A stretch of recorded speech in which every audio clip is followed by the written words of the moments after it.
नमस्कार दोस्तों, मैं अभिषेक आपका स्वागत करता हूं अपने चैनल वंडरिंग योगी में। आज हम बात करेंगे दोस्तों सूत नेति क्रिया की। ये आप देख रहे हैं आज मेरे पास एक सूत नेति इसको बोलते हैं। थ्रेड है, ये एक धागा है जिसको कई सारे धागों के साथ मत करके बनाया गया है। तो दोस्तों जो सूत नेति है वह हठ योग में शुद्धि प्रक्रिया के अंतर्गत आती है, यानी कि हम अपने शरीर की सफाई करते हैं इसमें जो भी षटकर्म की क्रियाएं हैं। तो सूत नेति के द्वारा हम अपने नासिका मार्ग की सफाई करते हैं, जिसके द्वारा हम अच्छे से सांस ले पाएँ, हम कफ विकारों को अपने शरीर से दूर कर पाएँ। इसलिए सूत नेति का ज़्यादातर प्रयोग किया जाता है। प्राणायाम से पहले हम सूत नेति का प्रयोग करते हैं, सूत नेति का अभ्यास करते हैं, ताकि हमारे जो दोनों स्वर दक्षिण स्वर और वाम स्वर दोनों खुल जाएं और ज़्यादा से ज़्यादा हम प्राणवायु प्राणायाम करते समय अपने नासिका के माध्यम से ले पाएँ। इसीलिए दोस्तों सूत नेति का ज़्यादातर प्रयोग किया जाता है। और सूत नेति जो है आपको ये किसी भी योग की सेंटर जो शॉप होती हैं, दुकानें होती हैं, वहाँ पर आपको मिल सकती है। ठीक है, इसमें आगे वाला जो सिरा होता है उसमें मोम लगा रहता है और पीछे का जो सिरा होता है आप इसको खोल लेते हैं, ये इस तरीके से। ठीक है, इस तरीके से आप खोल लेते हैं ताकि जब आप इसको नासिका में डालेंगे तो जो ये खुले हुए धागे हैं इसमें जो भी म्यूकस है, जो भी गंदगी है आपके नासिका मार्ग में, वो इसमें फंस करके आपके नासिका से बाहर आ जाए। दोस्तों बहुत ही लाभकारी क्रिया है और कई बीमारियों में रामबाण का इलाज करती है ये क्रिया। अगर आप इसको लंबे समय तक करते हैं तो इसको करने का तरीका बहुत ही आसान है। ठीक है, और बिल्कुल भी घबराने की ज़रूरत नहीं है। आपको लग रहा होगा कि किस तरीके से ये क्रिया है, बहुत ही सिंपल क्रिया है। चलिए अब आइए हम इसका प्रैक्टिकल सेशन देखते हैं और फिर वहाँ पर मैं इसके लाभों की भी चर्चा करूँगा। सूत नेति क्रिया का प्रैक्टिकल करके एक बार दिखा देता हूँ ताकि आप उसको समझ जाएं और उसको अच्छी तरह से घर पर कर पाएँ। तो हमने ये सूत नेति ले ली है, आप देख पा रहे हैं ये सूत नेति है मेरे पास। इसको थोड़ा ठंडे पानी से धो लेना है। ठीक है, और फिर आपने कागासन जो स्क्वाट पोजीशन है उसमें बैठ जाना है। ठीक है, और इस तरह से हाथों की सीजर बनाते हुए इसको इस तरह से मोड़ लेना है आपने। इस तरह से आप मोड़ लेंगे ताकि ये नॉस्ट्रिल में पूरी तरह से जा पाए। और जो नॉस्ट्रिल जो भी नासिका आपकी चल रही है उसमें पहले हम इस सूत्र को लेकर के जाएंगे।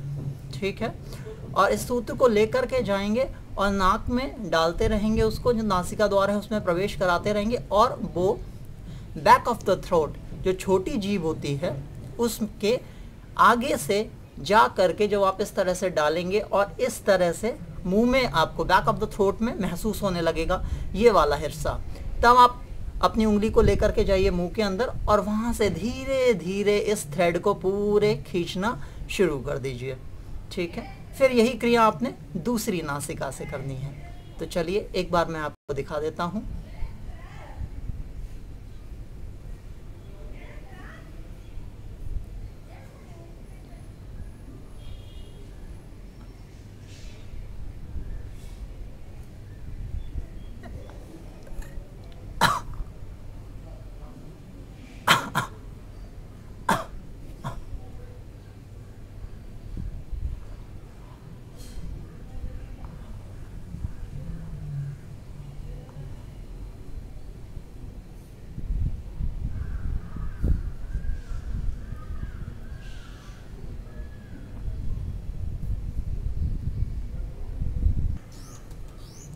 तो साथियों अभी आपने देखा मैंने अपनी बाईं नासिका से इस सूत्र को डाला और बैक ऑफ द थ्रोट जो छोटी जीभ है वहाँ पर जब आपको महसूस होती है तो उंगली डाली आपने मुख के अंदर और धीरे धीरे उसको खींचना शुरू किया और चालन किया उसका।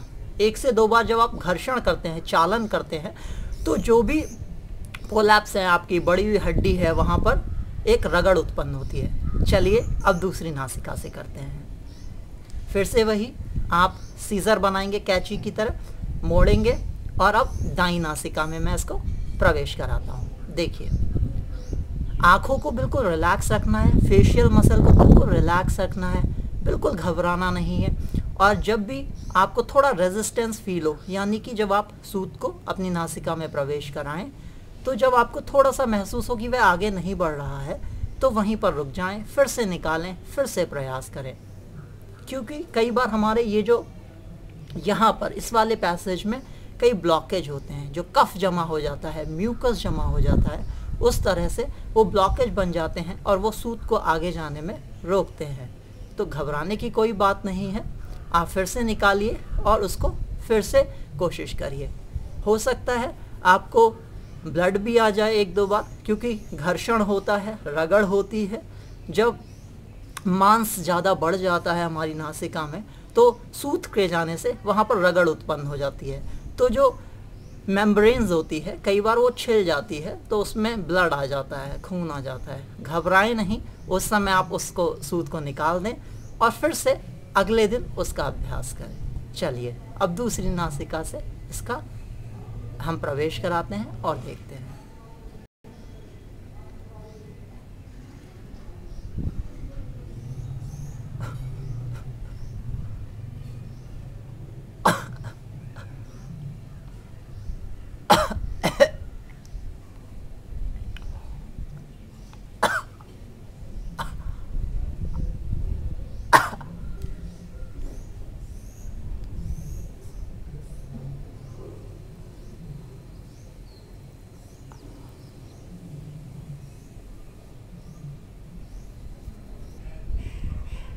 तो दोस्तों आपने देखा कि मैंने पहले अपनी बाईं नासिका से सूत नेति को प्रवेश कराया, फिर दाईं नासिका से अपनी प्रवेश कराया।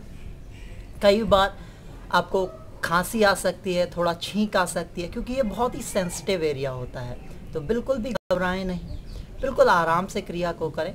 कई बार छींक आएगी, बहुत ज़्यादा इरिटेशन होगा, तो बिल्कुल भी घबराने की ज़रूरत नहीं है। थोड़ा सा बाहर निकालें सूत को, एक बार पुनः प्रयास करेंगे। जब आप पुनः प्रयास करेंगे तो बिल्कुल बहुत ही आसानी की तरह से इसको आप कर पाएंगे। तो दोस्तों अब बात कर लेते हैं इसके लाभ की।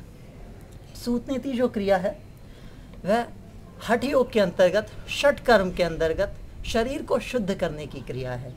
इसके द्वारा हम अपना जो नेज़ल पैसेज है, जो नासिका है, उसका जो मार्ग है, कई बार वो अवरुद्ध हो जाता है और हमें अच्छे से सांस नहीं आ पाती। जितनी सांस हमारे शरीर को चाहिए वह नहीं आ पाती।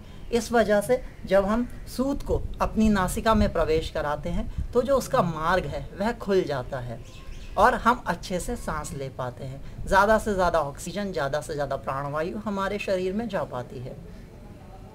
दूसरा फ़ायदा की बात करें, कई बार आपने सुना होगा दोस्तों कि लोगों की नाक की हड्डी बढ़ जाती है और उसके बाद वह उसकी सर्जरी या ऑपरेशन करवाते हैं। तो जब आप इस सूत नीति का अभ्यास लगातार 40 दिन, जिसको योग की भाषा में हम चालीसा कहते हैं, लगातार करेंगे तो उसका आपको लाभ देखने को मिलेगा। जो भी नाक की हड्डी, जब आप सूत को बार बार अपनी नासिका में प्रवेश कराएंगे तो इसकी जो रगड़ है, एक घर्षण उत्पन्न होगा बार बार। जब एक इस रास्ते में घर्षण उत्पन्न होगा तो वह जो हड्डी है आपकी बढ़ी हुई, वह धीरे धीरे कम हो जाएगी और उसी जगह पर रुक जाएगी। तो ये एक बड़ा ही अच्छा फ़ायदा है। जिन लोगों को भी इस तरह की समस्या है वह सूत नीति का अभ्यास ज़रूर करें। और दोस्तों इसका एक और बहुत अच्छा फ़ायदा है, जो हमारी नासिका है उसको 2 भागों में बांटने वाली ये जो हड्डी है, इसको हम सेप्टम कहते हैं। कई बार यह तिरछी हो जाती है, तो जब तिरछी हो जाती है तो उससे भी कई प्रकार की समस्याएं उत्पन्न होती हैं। तो जब आप सूत नीति का अभ्यास करेंगे तो जो सेप्टम है, जो डिवाइड करती है बोन आपके नासिका को लेफ्ट और राइट नॉस्ट्रल में, वह सेप्टम का जो तिरछा होना है वह भी इससे ठीक हो जाता है दोस्तों। और क्रिया इसकी बात करें लाभों की, तो इसमें हमारा जो शरीर है उसमें कफ विकार दूर होते हैं। हमारा शरीर वात पित्त कफ से मिलकर के बना होता है, तो जो भी हमारी नासिका में कफ उत्पन्न हो जाता है, कफ जमा हो जाता है, म्यूकस जमा हो जाता है, उसका भी नाश होता है जब हम इस क्रिया को लंबे समय तक करते हैं दोस्तों। और इसकी अगर आपकी लाभ की बात करें तो इससे माइग्रेन जिन भाइयों को है, जिन बहनों को है, उनको बहुत ज़्यादा लाभ होता है। इससे हमारा जो तंत्रिका तंत्र है वो बहुत ही ज़्यादा प्रभावित होता है, उसको बहुत ज़्यादा एक एनर्जी मिलती है और एक बूस्टअप मिलता है और हमारा नर्वस सिस्टम बहुत अच्छी तरह से काम करने लगता है। दूसरी चीज़, हमारा जो आँखों की जो समस्याएं हैं, जिन भी बच्चों को आईसाइट की प्रॉब्लम है, आँखों में उनके कई तरह की समस्याएं हैं, पानी आता रहता है, आंसू गिरने की समस्याएं हैं, तो वो लोग इस क्रिया को करें और बहुत ही इसका लाभ है। बिल्कुल रामबाण की तरह यह क्रिया उसमें काम करती है दोस्तों। और अगर आपको साइनस की दिक्कत है तो इस क्रिया का आप लाभ उठा सकते हैं। बहुत ही प्रभावशाली क्रिया है दोस्तों ये। तो इतने सारे लाभ जब इस क्रिया के हैं तो क्यों ना हम इसको अपने दैनिक जीवन में अपनाएं। तो दोस्तों मैं उम्मीद करता हूँ आपको यह सूत नियति की पूरी क्रिया, इसके लाभ आपको पता लग गए होंगे और आप इसको ज़रूर अपने घर पर अभ्यास करेंगे। लेकिन एक बार मैं कहना चाहता हूँ, जब भी इसका पहली बार अभ्यास करें किसी कुशल प्रशिक्षक के संज्ञान में करें, उनके नेतृत्व में करें। जो भी योग प्रशिक्षक आपके आसपास हैं उनके सामने आप इस क्रिया को करें तो ज़्यादा बेहतर होगा, आप ज़्यादा लाभ उठा पाएंगे। सावधानी की बात दोस्तों इतनी सी है इसमें कि बिल्कुल संयम रखें, किसी भी तरह का कोई एग्रेशन ना लाएं, जल्दीबाजी में इस क्रिया को ना करें और बहुत ही धीरे धीरे इस क्रिया को करें। नासिका मार्ग में प्रवेश कराएं और बिल्कुल शांत रहें, बिल्कुल रिलैक्स रहें, किसी तरह की कोई जल्दीबाजी ना करें और आराम से इस क्रिया को आप कर पाएंगे। तो ये थी आज की वीडियो सूत नीति के बारे में दोस्तों। आपको कोई भी क्वेश्चन रहेगा तो आप कमेंट सेक्शन में आप लिख दीजिएगा, मैं वहाँ पर आपको आपके प्रश्नों का जवाब दे दूँगा। और तब तक के लिए हम मिलेंगे अब अगली वीडियो में। तब तक के लिए खुश रहिए, योग करिए, सकारात्मक रहिए। आप सभी का बहुत बहुत धन्यवाद। प्रणाम।